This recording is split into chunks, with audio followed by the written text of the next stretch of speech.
International commission of jurist की senior legal adviser for South Asia और माहिर कानून रीमा उमर ने कहा, जजेस ने अपने इजाफी नोटिस के जरिए एतराज़ात उठाकर बहादुरी दिखाई है। इसके नताइज भी हो सकते हैं। हो सकता है आइंदा अहम बेंचेस में उनकी शमूलियत ना हो।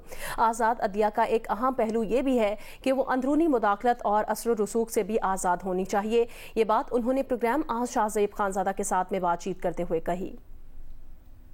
एक डिबेट अलग शुरू हो गई है जजेस का एक दूसरे से या फिर चीफ जस्टिस से इस तरीके से पब्लिकली डिसएग्री करना या अपने तहफ़्फ़ुज़ात का इजहार करना या क्रिटिसिज्म करना, ये डेकोरम के खिलाफ है, ये नहीं होना चाहिए।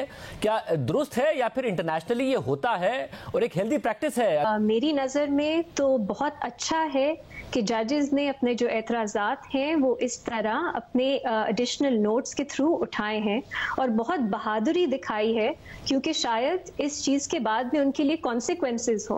कल को अहम बेंचेस में उनकी शमूलियत हो ही ना। जो आज़ादी की हम बात करते हैं कि अदलिया आज़ाद होनी चाहिए, उसका एक बहुत अहम एस्पेक्ट ये भी है कि अदलिया इंटरनल इन्फ्लुएंसेस, इंटरफेरेंसेस से भी आज़ाद होनी चाहिए। और जो एतराज़ात जजेस ने उठाए हैं, चीफ जस्टिस साहब जो हैं वो अपने डिस्क्रेशनरी पावर्स या सवाबदीदी इख्तियार जो उनके हैं उनके जिस तरह इस्तेमाल कर रहे हैं उस पर सवाल उठ रहे हैं। इंटरनेशनल स्टैंडर्ड्स हैं वो बिल्कुल क्लियर हैं कि इस तरह की जो पावर्स हैं केस एलोकेट करने की, बेंच बनाने की, इनके बहुत सब्सटैंटिव इफेक्ट्स होते हैं, कॉन्सिक्वेंसेस होते हैं।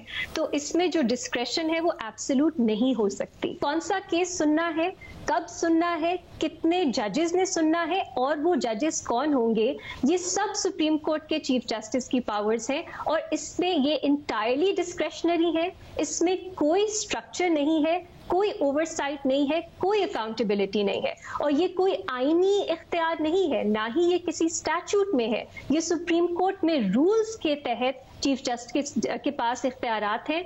एक स्टैट्यूट से ये जो पावर्स हैं तब्दील की जा सकती हैं। रिमा, वो जो सवाल था फुल कोर्ट का कि ये सवाल अब खत्म हो गया है और बात अब मेरिट पर ही हो रही है, या फिर ये सवाल अभी भी बाकी है और इस हवाले से फैसला हो सकता है? मेरी नजर में जो अहम कॉन्स्टिट्यूशनल सवालात हैं, और इस केस में तो वैसे ही कंट्रोवर्सी इतनी थी कि जजेस कौन होंगे जो बेंच पे होंगे, फुल कोर्ट बनाना चाहिए।